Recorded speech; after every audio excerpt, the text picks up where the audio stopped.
to you today from the Southern Legend Outdoors Studio, the Be a Legend podcast, brought to you from SouthernLegendOutdoors.com. And now your hosts, Kevin Bearfield, Carrie Nelson, Ken Butler, and Mark Newell.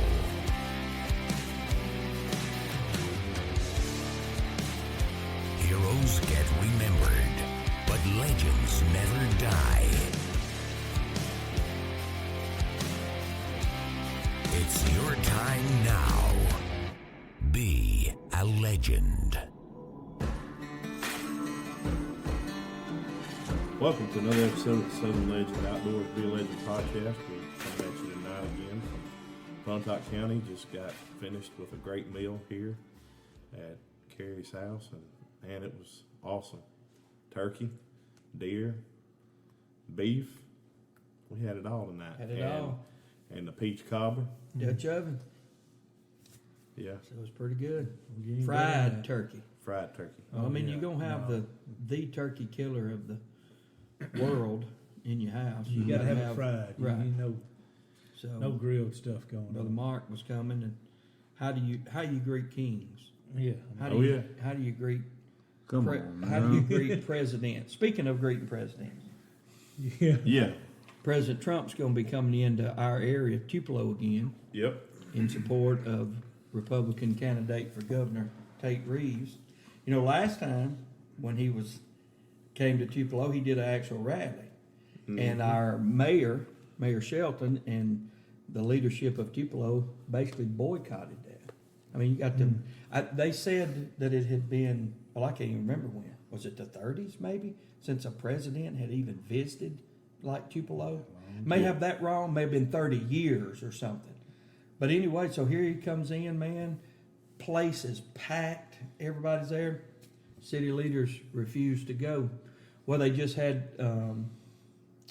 the weekend with homosexuals there in downtown Tupelo. And so they supported that and participated. The mayor was out there to participate. So I hope President Trump gets a better reception when he comes in. That type of reception to the standing president is what sets Mississippi back. We're already set back in the minds of people anyway. They still think we're living in the 60s, and we're not. Yeah. And so then something like that, the mainstream media, our local television station, WTVA, didn't even go out there and do a broadcast during their news, which that's when he was there, which would have been a great publicity for our section of the world to say, look, we're not living in the past. We're here too. We're here too. And so anyway, but speaking of that, I had to roll out the red carpet for the turkey slayer. Well, sure. And I guess we could just set the record straight that this podcast supports Trump. Well, sure. And everyone sitting at this table supports Trump. Sure. Well, but, and you said, I haven't heard it, but you said J.J. Jasper called him out. Yes, on AFA radio, and called the mayor. Called our mayor. Yes. Not Trump. Called the mayor of Tupelo, where I pastor, and that's where I pastor. You know, we live here in Pontotoc, but it's just, you know, me and Michelle went. We were getting set up for our Faith for America service for Sunday night. So Saturday we were cooking. Mm-hmm. We went through downtown after we went by and picked up some stuff, and you know, all the folks were out there, and the big deal, the celebration of homosexuality right there downtown in our city. But yet the president comes, and here's the thing about it, you know, and I don't want to get in no debate around this. I know we got other things to talk about, but I would support anything right that Obama had done if he'd done it right. If it's right, it's right. Absolutely. It got nothing to do with the party or the man. If he's doing right, if he's standing up for abortion and he's standing up for same-sex marriage, if he's standing up, you know, for gun rights, stuff that is right. Exactly. I don't care if he's Democrat, if he's Republican, if he's white, if he's black, Hispanic, has nothing to do with me. Standing against same-sex marriage. You said standing for. I just want to make standing against. So I apologize. I've got that. Yeah, thing this yeah, weekend. yeah, But yeah. Turkey on your mind. Still got turkey on my mind. But standing for Sure. a man and a woman, and standing up for traditional marriage. As a Christian, we're Christian long before we are a party. In the sense of, I know the Democratic Party and that platform overall is pushing all of this stuff that's leftist and is so left. But my point is, even in your local realm, if you get a guy in there, if he's Democrat, Republican, if he's independent, but he's standing for what's right, we can get behind that. Oh, and, absolutely. Our local AFA affiliates, they're going to stand for what's right.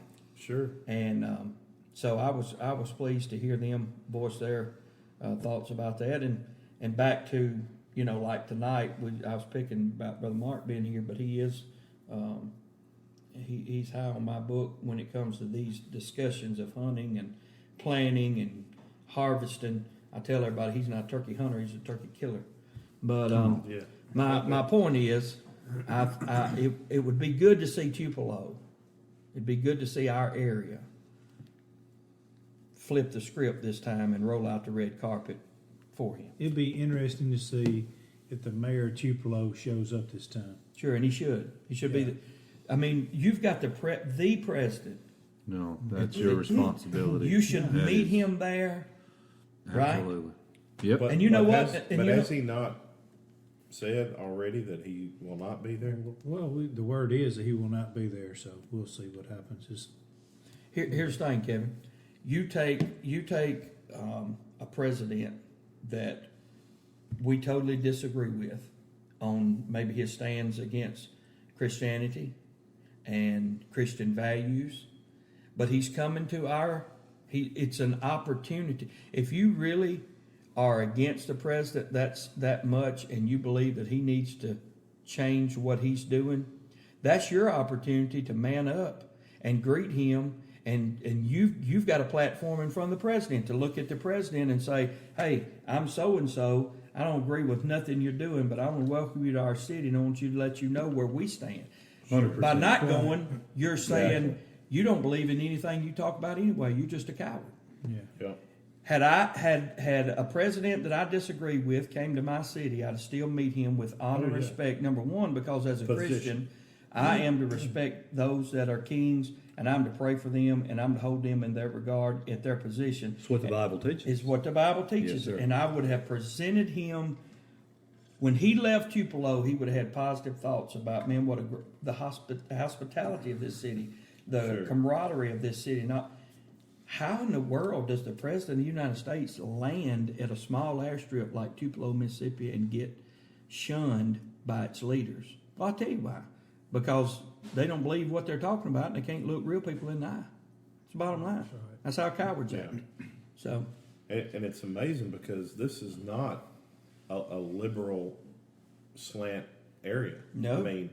Overall. No, you could tell by the people that were there. The support You will know, be massive. There was a huge crowd of people. There's going to be a large crowd of people, but it's almost the disregard for even what the people support. Right. It's one thing to disregard the man in the position if you don't agree with his stance, but the people for which you serve, Right. you're dishonoring what they believe in and what they support. Overwhelmingly, Lee County will carry for Trump. Sure. Overall. Pontotoc County, Right. Union County, Prentice County, Tippah County. Sure. All of these counties will carry for Trump. Yep. And that's an area that is supported, that Tupelo receives a lot of support from. Everyone sitting at this table spends a lot of money in Tupelo every year. Oh, yeah. And we don't live in Lee County. So that's where that bothers me. But that's where I've pastored for 24 years. Well, sure. I'm Yeah. 5 minutes from the city limits. Yeah. So it's a reflection of when people think of Grace Memorial Baptist Church, they think of Tupelo. Right. They don't think of Lee Yeah. County. That's I said, right. Brother Kerry pastor in Tupelo. Yeah. Our address is Tupelo, Mississippi, 38804. Mm-hmm. That's our address. Not Morville, not Skyline. It's Tupelo. So, you know, I'd like to know the actual thinking behind the most powerful man in the world comes to your city, and you don't have the decency to go out there and even welcome him to your city like you've made. What you didn't help your cause, you hurt your cause. And you didn't hinder his cause. You actually put more fuel on the fire for his cause in our area. And so, anyway, we're glad to have Brother Mark, and we just put him in the same category as the president. So, hey, because it is. What are you wanting? I mean, I really want to know what you want. We tried free seed. We tried all this stuff. We can't. I mean, wait. I'll have to admit, Brother Mark bought me lunch this week, and so maybe I just, maybe it's a thank you in a different way. It was breakfast. Breakfast, not lunch. That's right. We've ate so many meals together this week. Where was it at? McDonald's or? Oh no, son, the eating establishment for breakfast in Bontot, the Butcher Block. Oh yeah, Butcher Block. Oh yeah, gold standard there. Yeah. Me and Brother Mark have eaten smoked ham and smoked turkey on Sunday night and all the trimmings, and then on Tuesday at lunch we ate at the Thaxton Grocery, the fine establishment with Brandon Moody and all that bunch. They got hot plates now. You can get a little hot plate during the day. It's not just burgers and different things. I ate grilled pork chops, cream potatoes, beans, and of course, anyway, Brother Mark came, ate lunch, and then Wednesday morning, we didn't even know we was going to eat. We were headed down to do some film work. Got out the vehicles at the same time, and there he was at Butcher Block. He bought my breakfast, and then tonight we've pretty well ate. Yeah, we've like ate hogs. enough for the rest Do of the you week. even know what a calorie is? I'm going to ask you now. I don't know what a calorie is. I know what one is after tonight. But I know what a Whopper is. Yeah. That's Hey, a side note talking about. That's a little inside joke. Yeah. Talking about, Algoma. Richie Crew had his benefit, and I heard they raised more than $40,000 for that. Wow. That is a blessing, and I mean that is unbelievable. The people that poured in for that and gave and 16, if I'm not mistaken, the last tally, Sherry said 1,600 plates. Mm-hmm. They said people were, and I was in revival. Matter of fact, I'm sitting there at revival fixing to eat, and our father-in-law, Bill, texts me. They want to know, are you here in the crowd? They want you to open up with prayer. I said, no, I'm down here finna preach. I said, you're my backup. And I never heard nothing from him. But anyway, they raised close to $50,000. That's unbelievable. And but they said it would. Did you by chance see the cars? No. Bill said that the cars was backed all the way to 15. Yeah. Lined up to come in to get their plates. Wow. From Algoma. I know Lee Hatch Yeah. made a ton of butts. He cooked them night before and all night long. Well, by His Grace Outdoors, we gave a kid Kentucky deer hunt and a kid Mississippi turkey hunt together. The person that bought it got both of them. Wow. Kentucky has a free weekend where a kid, any of you could take your kid. You don't have to buy no license, and it don't come against nobody's. In Kentucky, you don't kill one buck and 4 does. As long as you go with somebody with a standing license, you can go and hunt. On those 2 days. The kid, no, I don't count against yours. No, but that's what I'm trying to tell you. Those 2 days, what they have done is made it a free weekend. You're right. Apologize. It don't go against the licensed hunter. Exactly. Right. So Free tag, so to speak. Right. it's exactly. a free tag. It's a free tag. Is what it is. Right. And I was saying license. I'm thinking tag. You're right. But what happens is we've got lease land up there, me and Kevin, Yep. and so I'm going to take the grandfather that bought it. That hunt raised $1,600 Awesome. and we'll take them around here turkey hunt. Sure. But we're going to go up there and put him up in the cabin, let him hunt those 2 days, and then we'll come back. So Yeah. Well, for you guys that don't know Richie, here we are talking about legends and in the outdoor industry, and man, Richie's right up there. In our community, everybody knows Richie, and if you don't know Richie, you need to go to Richie's gun shop, and you need to see. And I worked for him for several years there when I first came here. there's not a better man that you will meet on the planet, not a better humble man. And here's a man that I know because I have been there in the shop. I've seen him give cash. I've seen him give guns. I've seen him give to who knows what he's given that we don't even know about. He's always had a giving heart, just loves the Lord. And so, you know, I think the outcome of that was because of the way he's lived, the way he's done, and God has blessed in that and honored that. And there's you a lesson right there if you got some young bucks out there. And because we live in this society, give me, give me, give me. And if you want to receive, then you give. Sure. Yeah. And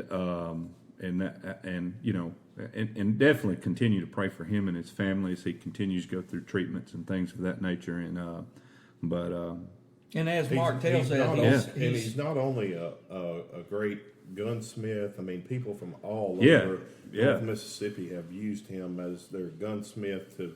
He's built custom, you know, chokes, turkey chokes. Oh, yeah. And not only that, he is a blacksmith. And I remember kind of when he started, and he's been in that Forged in Fire Yep. TV show. On History You can Channel. look it up. Most everyone around here knew that, but he finished second, and he hasn't been doing that, but probably 10 years, 12 or so? years, he said. 12 years. Let me tell I you remember when you he brought that started. up. By the way, when Mark's telling that, I'm looking at him and he's almost in tears. Sure. He's in tears because of the impact Richie's made on his life as well as all of us. But Wednesday morning, when we made breakfast with Brother Mark, I was headed down. Richie contacted me several weeks ago, and he said, Brother Kerry, I'd like to film my blacksmith, me working and teaching. I'd like to teach some Bible lessons from it, and I'd like you to film it. So I went down and met with him last week, and we kind of went over what we'd had to do. Went back Wednesday morning and filmed the first one. Unbelievable. You wait till you see it. Unbelievable. Wow. The lesson that he taught with making two knives on one piece of steel. Yeah. And the first knife, he did just a few different things, and it was unbreakable. Wow. The next one, he cut a few corners, and it didn't last 5 seconds once he got it out of the fire. And he said, that's where everybody's on a shortcut. And just unbelievable. I mean, it was like silence. I mean, the lesson was just overpowering. So that'll actually be coming on by His Grace podcast, not too long from now. Awesome. But it was great, and he is battling colon cancer, and he will go through December the 20th with chemo. That's how long he's got. He's already had the surgery, and a big shout out to Gable Todd, who, as far as I know, he's still in the hospital. Have you heard today any different? I talked to him. He had his colon surgery. He's got colon cancer. Yeah. And had his surgery and he's had some complications. So we want to shout out to him while we're talking. But listen, man, we've been surrounded with some, as Brother Mark said, speaking of legends, we've been surrounded with some great guys. Me and Ken was picking about, I said something about him being born in 1970. He said, no, it's 71. And so Ken's 48, I'm 49. But the thing about it is, we're now in those guys' position. We're at where we always wanted to get to. Yeah. We're at where we always wanted to get to. You know, I'm a grandfather, and my youngest kid's 20. That's the Richie Cruz when you moved here. Sure. You know, that's our parents when we were in early on, and so now is our season. It's our time to make a difference, and I'm glad. I mean, it's 9:00 at night, and we're sitting around here. Everybody's got stuff to do tomorrow, work, all kinds of things, but we care enough about it. It's not just chatter. We would like to make a difference in somebody's life. Sure. And Mark said it best. The Bible says more blessed to give than to receive. And the best giver was once a humble taker. and you mark it down. A man that's been on both sides will be the best giver. A man that's always been given to, he might give, but he won't never give fully because he don't know what it's like not to need something. You know? Right. And a man that's always had it. Right. But a man that's had to ask or needed somebody, he'll be the best giver because he knows how they feel and he knows where they've been. Yeah. And there's Richie. He didn't want this benefit. No. And he was adamant, I ain't taking nothing from nobody. And they basically, what Brother Mark said is the reason that he did it. They was like, you've done all this for everybody else. Let everybody do something for you. Right. And he wept. Man, he just sit there and wept. He said, Brother Kerry, I can't believe. I said, well, a man that wants friends, the Bible says he's going to show himself friendly, and you have. Yeah. You have. Obviously. And so, anyway, I'm glad we brought that up. Yeah.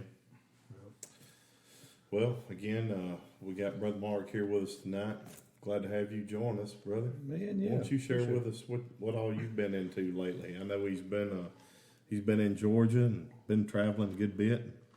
Thought we'd just take tonight and talk a lot about what you've been into lately. And of course, Brother Mark doesn't really need an introduction, but for those of you who maybe did not tune into our podcast last year, he is the head wildlife biologist for Tecumate Seed Company, amongst a lot of other things that he's involved in, and also helps co-host our podcast here when he's in town. So thank you, Brother Mark, for being here tonight. Man, yeah.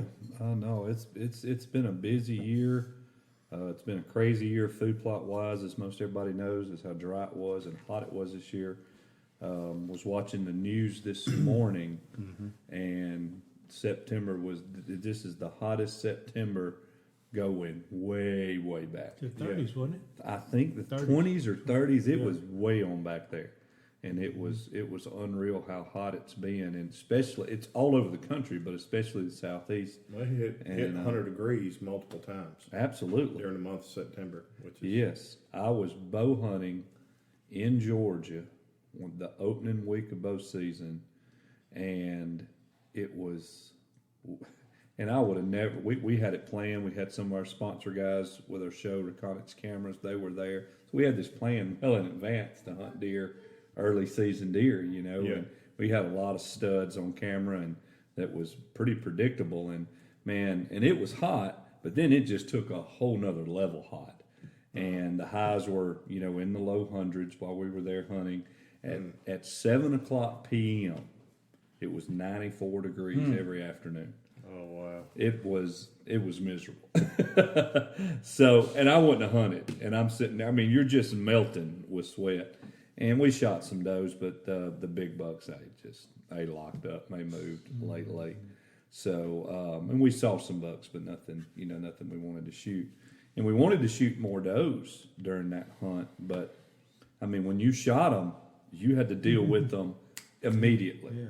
yeah, So most of those, I mean, I literally cleaned them on the back of the tailgate, got them in the cooler, and got them on ice. You know, Yeah. I mean, it was that quick. wow, So, but yeah, I mean, we've been busy obviously with the seed stuff, and it was just a crazy year with that.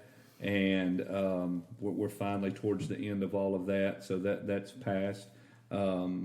Tecumate property side of things, we've really kicked that off, and talking about Georgia. I know we mentioned it last year or last spring during turkey season. We bought a property there, and we're developing it under the Tecumate system, and phenomenal property. One of the most impressive properties that I've ever been on as far as deer numbers, buck size.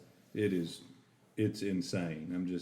I manage deer for a living for the most part all over the southeast, and this place blows my mind. And some of y'all's probably seen some of our shows on some of the properties that I manage in Mississippi and other places, and they're big deer. This property here is better than anything I've ever been on. And this is just the beginnings.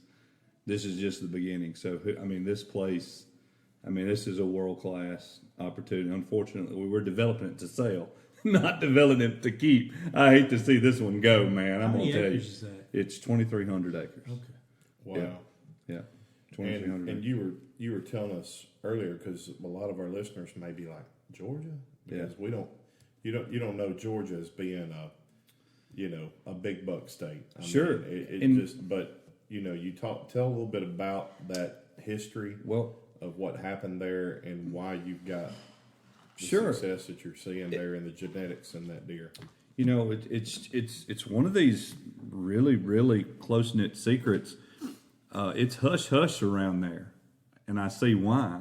When these plantations sell, I mean, usually there's not a lot of information that comes out of them because nobody says anything. I mean, everybody keeps it. I met with the guy, one of our distributors there, Outdoor Solutions and Services, and they service a lot of these They actually go deliver seed. They actually do some planting. They do a little bit of everything for this plantation country out there. And he's like, I can show you some sheds, but I can't show you pictures. And he showed me some sheds, and I'm like, oh my goodness. And this was the year before we bought this property. And then she said, look, it is hush hush around here. And here's basically the reason why. You have a couple counties, maybe 3 different counties. I think it's 2 counties and maybe part of another county there in southwest Georgia. Lee County, Worth County are 2 of the counties. And back in the 50s, you had deer that was stocked from Wisconsin. Well, prior to that, it's this lot of farming in this particular area. And essentially in the 1800s and early 1900s, all the deer was gone. They was completely hunted out. Of course, the habitat was, all of your thickets and your forests and stuff like that were cleared for farming. Mm-hmm. And you just had some little patches of stuff. And so what was there, they killed all the deer out, basically. So in the 50s, you had a group of guys that, and before that, they started, planting some of the crop fields and pines and other trees. So you started getting some cover and for the most part managed for quail. Southwest Georgia is world known for quail. Right. I mean, it's people been quail hunting there years, and Sure. A lot of history there with that. Not even going to get into that, but so in the 50s, you had a group of individuals, several different landowners. They basically teamed up with the state of Georgia at the time, and they wanted to bring some deer back in. So the biologist at the time, I think he was either from Wisconsin or had ties with Wisconsin, and he knew of a large deer population that was there. So they started bringing deer in through several years of stocking, and then after that time, 5 or 6 years of stocking, can't remember exactly what the date is, and we actually looked it up too. I mean, we took the time and pulled the numbers, and I mean, there's a record of all of this. So you initially had these individuals that, bought the deer, and I'm putting that in quotes. They basically fronted a lot of money to pay for all the expense, to get the deer here because all that stuff costs something. And so they worked with the state, and then once they put those deer on their properties, they basically had a pact. Okay, we're not going to hunt these deer for 10 years. You just spend all kinds of money and all kinds of time to do this. Wow. But just the future thought, I mean, Ken said it, just the thought process of, because they were not necessarily doing it for them, they were doing it for their kids and the next generation. But anyway, and a lot of stocking has took place. There's a lot of stockings taking place right here in Mississippi, in North Mississippi. You can go pull the stocking records. So again, around the same time, 50s, 60s, maybe even some in the 70s in Mississippi, in North Mississippi. Because if don't want to get into a bunch of history there, because you don't have to go back too terribly far. There wasn't any deer in North Mississippi. Yeah. And that there's I know talking to other generations, they talk about they never seen deer. But anyway, so they brought those deer in. The difference was between this particular stocking, this was a pure strand and still relatively a pure strand of northern genetics that's here. Any of the stocking that took place here, a lot of that genetics went away with because there was enough localized deer here, that started moving in, and that northern genetic started to dilute.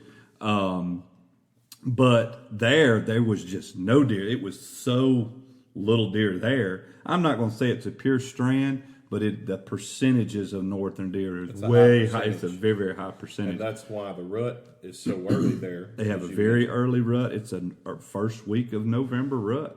Wow. And you see that in the fawns. I mean, you see fawns in June. And we're you know? talking how many miles from the coast?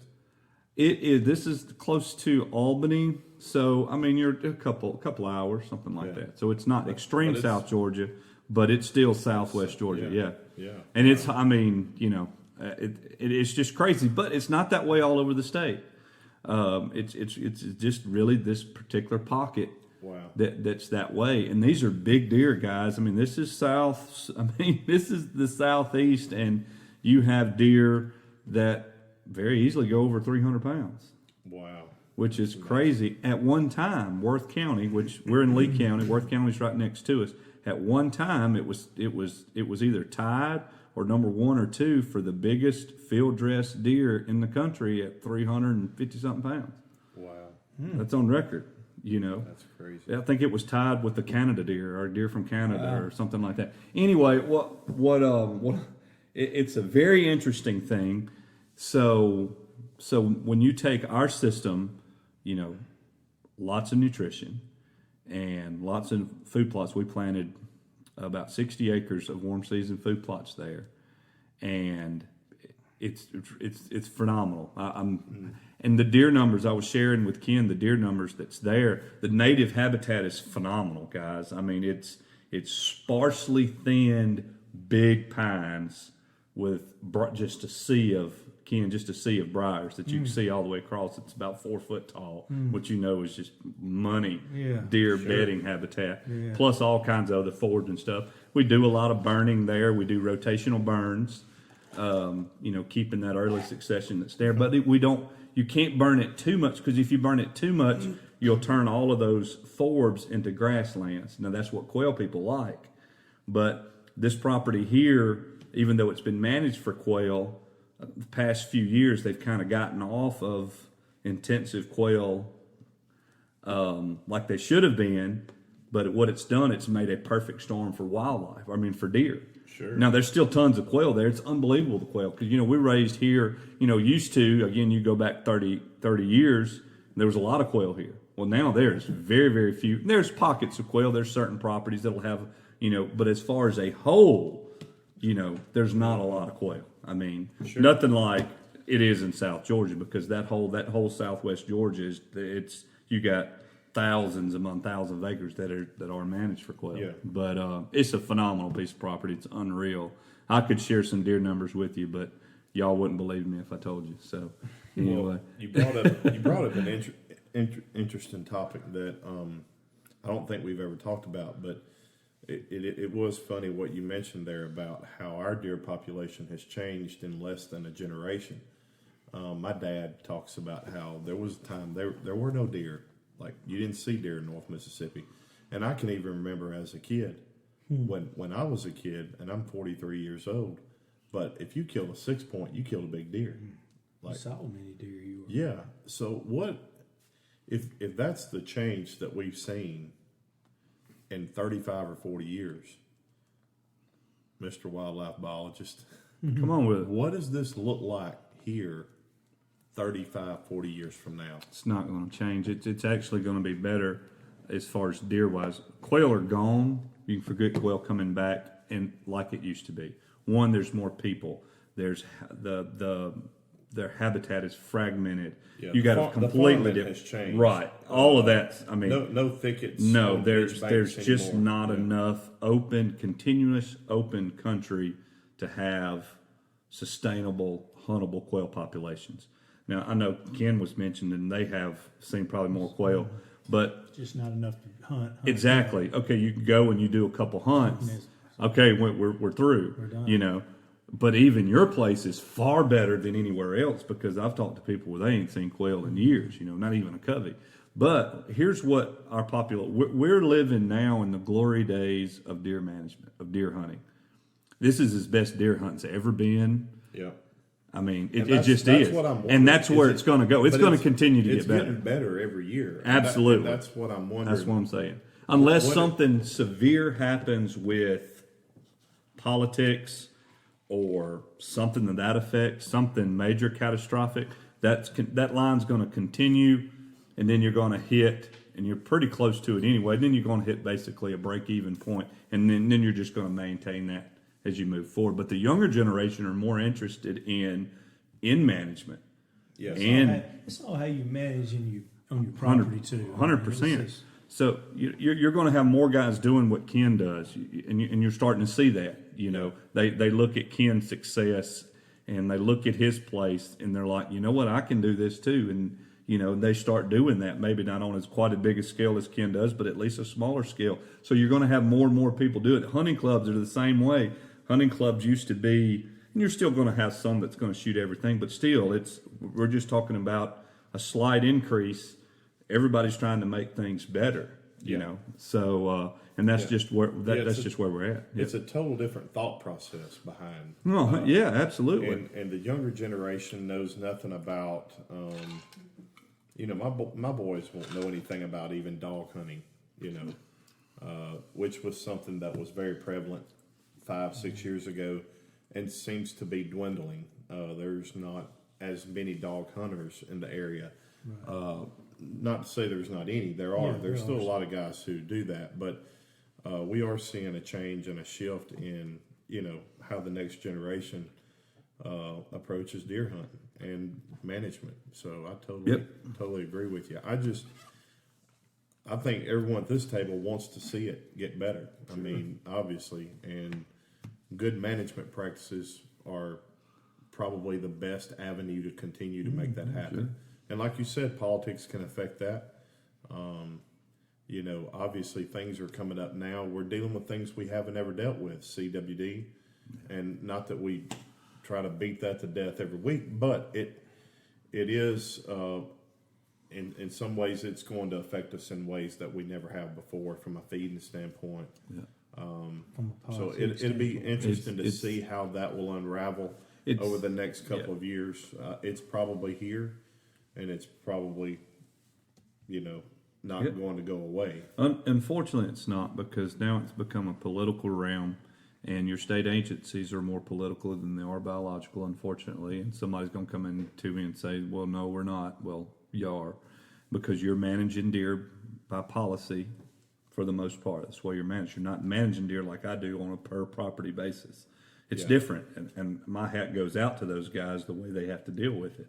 So they have to deal with a set of parameters that I don't have to deal with. Sure. So, and it makes it very difficult. And, you know, chronic wasting disease, this new epic zombie disease that's, you know, going to wipe out the deer herd. And you have all of these misnomers. All the facts have not been laid out. And then you have, they're forced to make some kind of decision. So they have to do something. And now it's become such a big deal. And I was talking with one of the legislation guys with the state of Arkansas. Some of you guys know Dr. David Miller. His son is a Arkansas representative. Yep. And he is on the Wildlife Commission board. And he's asked me a bunch of questions out, and to the point where he wants me to come in and sit in on a panel and give a non-biased, you know, somebody outside the agency that's also a biologist, a non-biased report on because there's no other information that's been given. So, and here's the thing, though. Think about this, because this is exactly what's happened in the state of Arkansas, and it's what's happening in so many of the other places. Now, there's positions that are filled by the state agencies, the CWD guy. Mm-hmm. Now you have a job that's CWD. Do you, just think about it, do you think this man who's now getting paid for CWD is ever going to come up with a solution and says CWD is not detrimental to deer, and this is a waste of time, waste of money, and a bunch of... You think he's going to say it? Why? Because he says that he's out of a job. He doesn't have a job. Do you understand what I'm just saying? I'm just coming out and just saying, y'all know the way I am. I just say stuff the way I think, regardless if it's right or wrong. But that's the type of thinking. Again, now you've taken our passion, our heart, and now we done made it political. Yeah. Mm-hmm. You know what we were talking about last, maybe it was last week or week before last, or the last podcast at least. with the ban on corn feeding in our area and every county around us, Walmart stockpiled corn this year. And I mean, guys, left, right. I mean, it's almost like it hasn't affected, it's just, it's funny. I mean, corn feeders still being sold at every Walmart in the area. Absolutely. And a lot of guys are just disregarding. I'm not speaking for myself. I don't have any corn out, but I'm just saying that, Sure. Well, it's just interesting that, and it, we talk about this every week because it is a topic that hunters are talking about, but yeah. It's Well, just and we're the only ones talking about it. yeah, they're not talking about it. I mean, they talked about it, and then they got hushed on it, And then if you approach them, as I have done, it's almost like, how dare you come up and talk to me about this? Well, it was a big topic. We all met, we talked about it, and then it's like, yeah.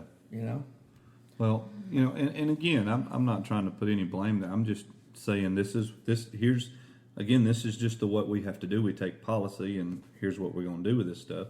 Here's our plans, and this is how it's going to affect everything. It's not property by property management, so it's a whole different list of parameters than I deal with. And I feel for those guys. It's why I didn't work for the state or for the government in biology. The classic example, what's going on here now is and other different things that they've had to deal with through the years. It's why I didn't work for the state. Very, very simply. The political game. Mm-hmm. Yep. Well, tell us a little bit about Tecumate seed. I mean, let me just throw this out there. Yeah. We got a guy listening this week. We've had a couple of rains now. It's late. Yep. Hopefully everyone out there has got their food plots already in the ground and are seeing results. I can say luckily I got mine in that last Saturday right before that big rain, and my food plots, Tecumate, are coming up and looking really, really good. Yeah. But there's a guy out there, he hasn't done anything yet. What would you tell him to do right now? Well, there's a lot of guys still that haven't done anything.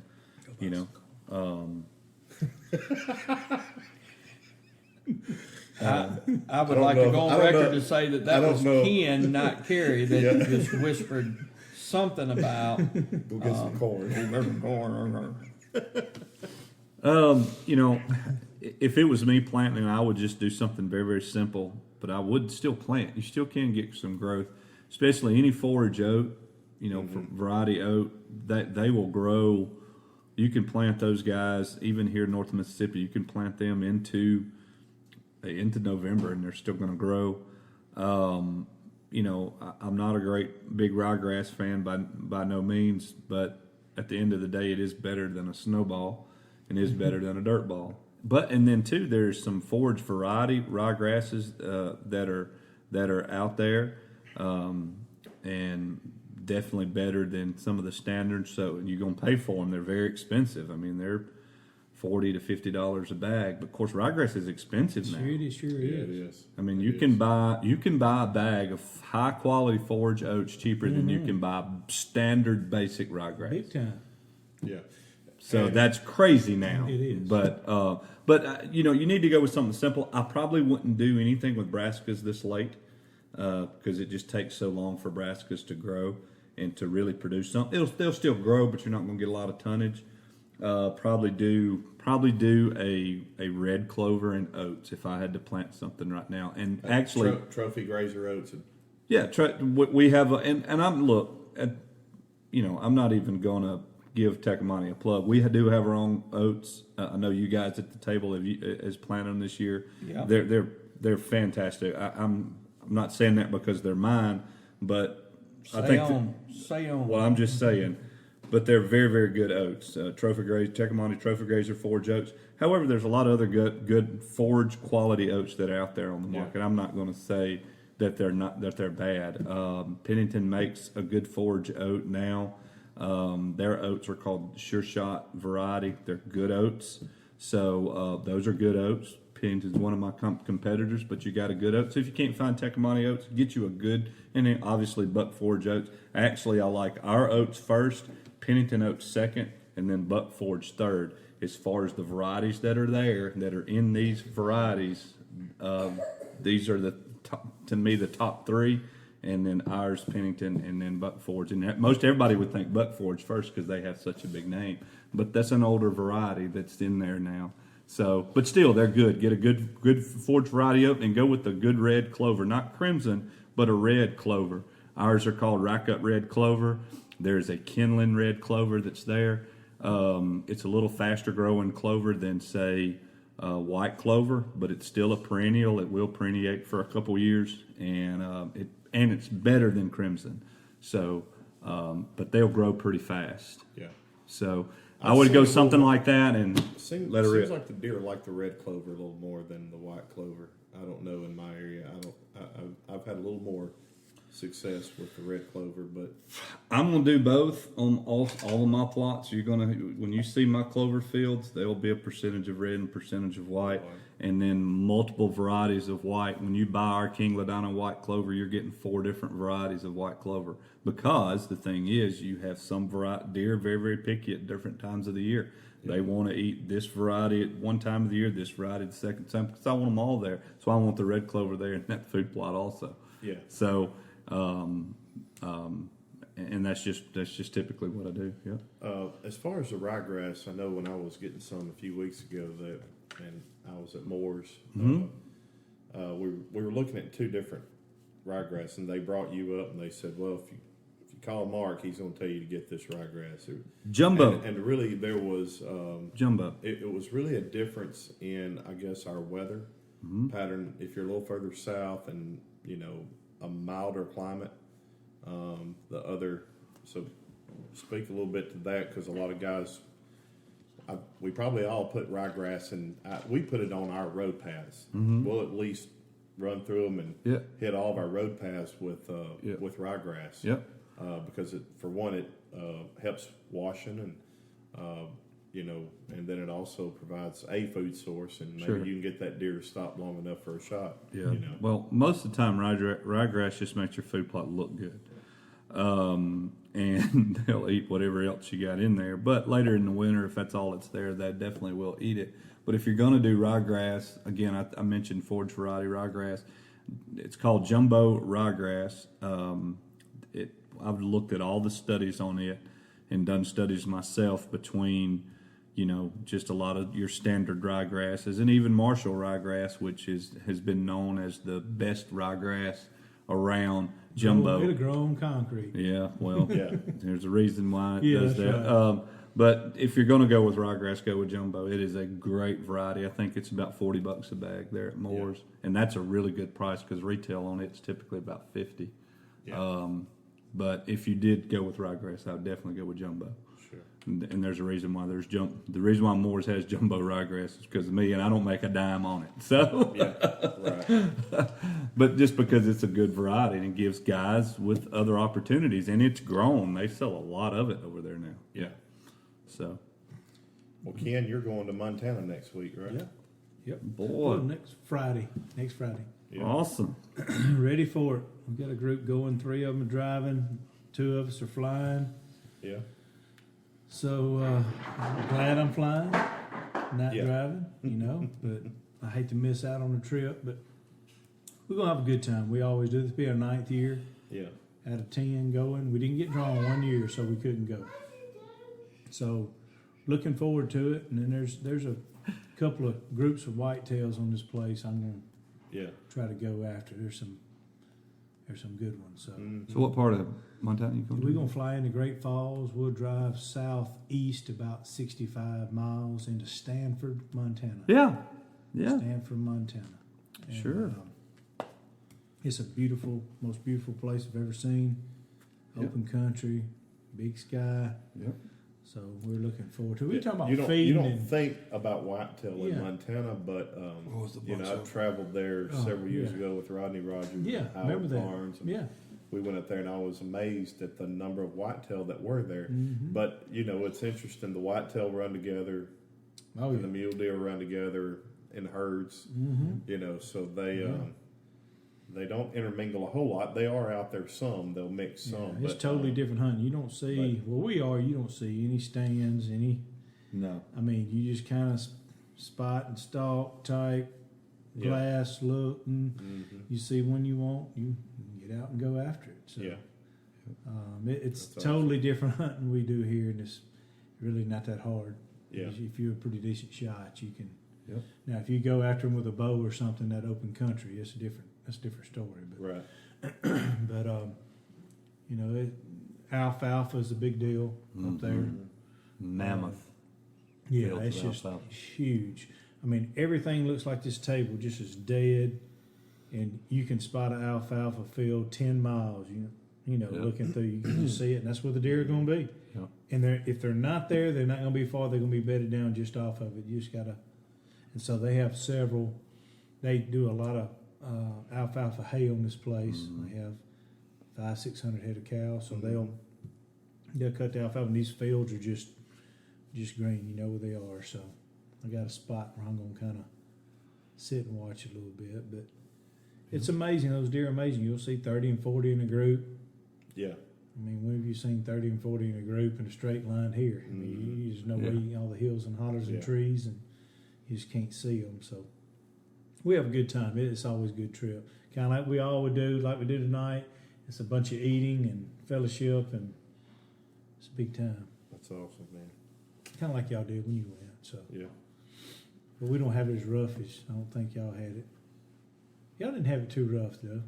The only thing was we stayed in a cabin, and when I say a cabin, I mean like it was wood heat, and the upstairs where we all had to sleep, it did not heat well, and it was like roughing it a little bit. Now we went later elk hunting, and we literally slept in tents. We hiked up in the high country, and well, we rode into the high country, and then we would hike up for our hunts every day, and that was roughing it. I mean, but it was fun. Oh, yeah. I enjoy it. I love going out there. It's a beautiful country. So, but Hey, last podcast we did, I was finna take all those preachers on the pheasant hunt. oh yeah, over So in we- Lawrenceburg, Lawrenceburg, we killed 162 out of 240. that was awesome. Dad went over there. Oh yeah, old Deadeye Bearfield. Yeah, Yeah. he won the oldest. He come home. He said, because he came home that afternoon. That's when I was planting all those food plots, and I think he felt bad. You know, I was there having to do all that by myself. Oh, he felt bad when he won the award he got. Yeah, he said, he come home. He said, won a cow. I said, won a cow? Yeah, for being the oldest preacher here. Yeah, he's the oldest. Is that what it was? Is that Yeah, what he it said was? we're gonna give. They started out giving. They had guns, everything. Said we're gonna give a hat to the oldest and youngest preacher. All right, who's the oldest? Well, Brother Ronnie won that by a landslide.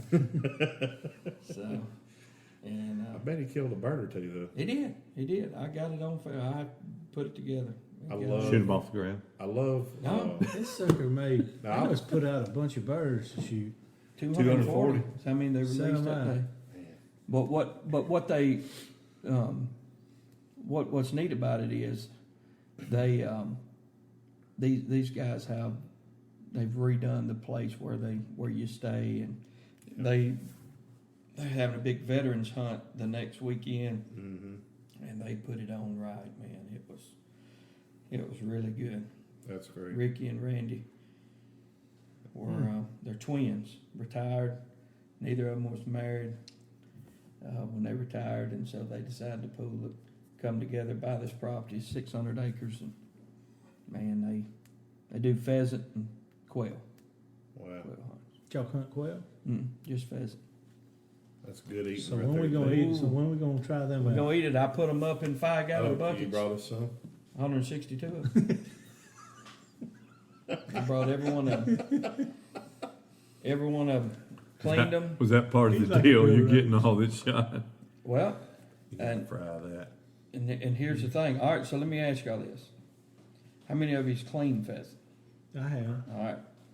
This guy was there, and he says, fellas, I ain't trying to be a know-it-all, but I would like to show you. Oh, wow. I would like to show you what a man showed me in South Dakota one time. And he said, and it changed my life dressing these birds. And of course, I'm standing right beside him, people everywhere. And I said, well, brother, if you got an easier way, you show us. And he laid the bird on his back, took the wings, put a foot up next to the body on that wing, put a foot up next to the body on that wing, took the legs, pulled up. It pulled every bit of the gut, everything off. All you had left was the breast down there. It took it all, right off the wing, everything. Took the clippers, clipped your wing, throwed your breast in there that quick. Most unbelievable thing, it pulled everything off and just left the breast. Say that again now. So you put the the pheasant down.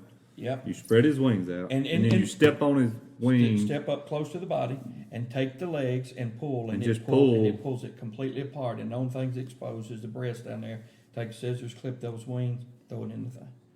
That easy. No way. Yeah, that's what had he told me, I'd have went back and done my own thing. But he showed us and told us, and I was standing right there beside him. And so when he started it, I said, whoa, throw me a bird. So I walked through it with him. He pulls that thing on, pulling on the, he said, just pull. Just take a good tight pull. I took that big tight pull and it pulled everything off that bird. I'm telling you, so I got it on film. So are the legs still intact? Mm-hmm. Okay, good, because the legs are my favorite part. Well, they're intact, but they in a pile somewhere. I brought the breast back. Oh, They in a pile so somewhere else. you only got the breast out of the deal. Well, yeah. Yeah. But you like pheasant legs? I like frog legs. Yeah. The quail leg is my favorite meat of all. Yeah. I mean, Yeah, it only takes 300 to get full. well, it's true, but now when we and we'll get some, there are guys around here who farm raised quail. Right. You can get them, and we always make sure we tell them if we're buying from you, we want the legs. So when Mom makes a big old batch, we always, for Thanksgiving, for Christmas, and even other times throughout the year, she'll lay it down, and we'll have all those breasts in the middle, and she'll have it surrounded with legs, and I won't touch a breast. I'll grab 10 legs, because I just love that dark meat, and she fries them, and that's just my favorite part. Wow. I won't eat a breast unless all the legs are gone, and they didn't eat all the breast, and if it's there, there's not going to be anything left on the table. Yeah. But I do love the legs, so that's awesome, man. Well, guys, thank y'all for coming out tonight. It's been a good podcast, good time together. Look forward to seeing y'all at the next one. Good job. All right, good night. Later, guys.